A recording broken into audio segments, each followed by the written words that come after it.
Have you ever looked around at a dinner table, a cafe, in your classroom and wondered, where am I? Not physically, you're present, but your mind is somewhere else. You scroll past someone's perfect wedding, their bright kitchen, their quiet morning coffee, and wonder, why does their life feel more vivid than mine? But what if that vividness wasn't real? And even though we know it's filtered, posed, even fake, we still keep watching, still comparing, still feeling less. Plato thought about this over 2,400 years ago. Long before filters and feeds, he believed most of us don't live in reality, but in a shadow of it.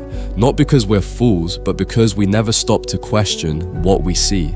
Like a 2-year-old who believes everything their mother says. And when someone finally does, the truth isn't always welcomed, it's rejected. So he gave us a story, a dark, unsettling metaphor, a cave, a fire, and shadows. Now imagine this, you are born inside this cave, you face a blank wall, behind you is a fire.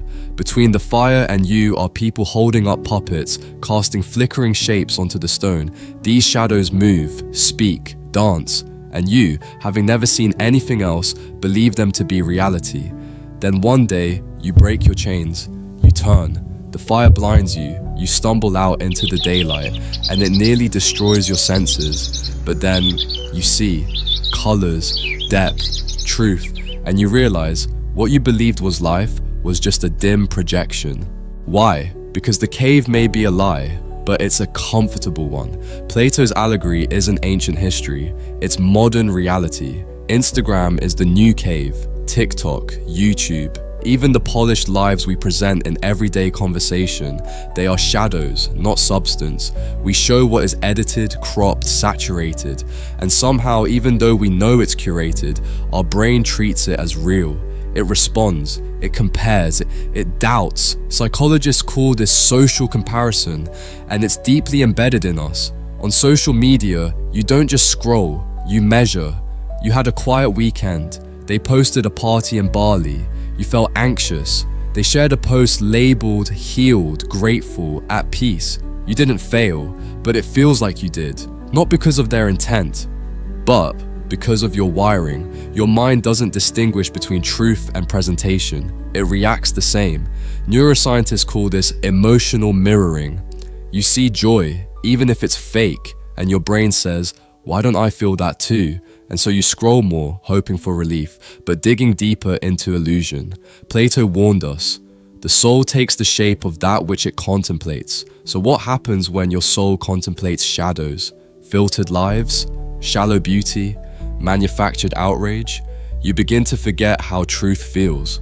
But the most astonishing thing is this, we don't just live among shadows, we defend them, we decorate them, we build our identity around them, and we forget, we are the ones holding the puppets. We are both prisoner and warden, and you know this, you've seen it, you've felt it. That quiet moment when the mask slips, when you realize you've been deceiving yourself. And still, you scroll, you smile, you say, I'm fine, but you're not. I once heard a story about a girl who deleted Instagram for a month. Not out of rebellion, out of exhaustion. She said it felt like she was slowly becoming invisible in her own life. Her thoughts no longer felt like hers. Even the way she smiled felt rehearsed. A week after quitting, she sat in a cafe and cried. Not because she was sad, but because for the first time in years, she could feel herself returning, like fog clearing, like waking from a long, strange dream. That is the moment Plato was talking about. The soul remembering. The discomfort you feel when you stop scrolling. That's not boredom, that's withdrawal from the cave. And most people go back. Because truth is not always beautiful. Let's try something. Close your eyes. You're sitting on stone, hands bound, back stiff, eyes fixed on the same wall you've stared at all your life. Behind you, a faint flicker. You've never turned to see it. Suddenly, snap, the chain falls. No warning. No explanation, you're free. What do? Do you look behind you? Do you crawl toward the fire? Do you seek the mouth of the cave? Or do you shut your eyes and pretend it never happened? Still, some choose the light.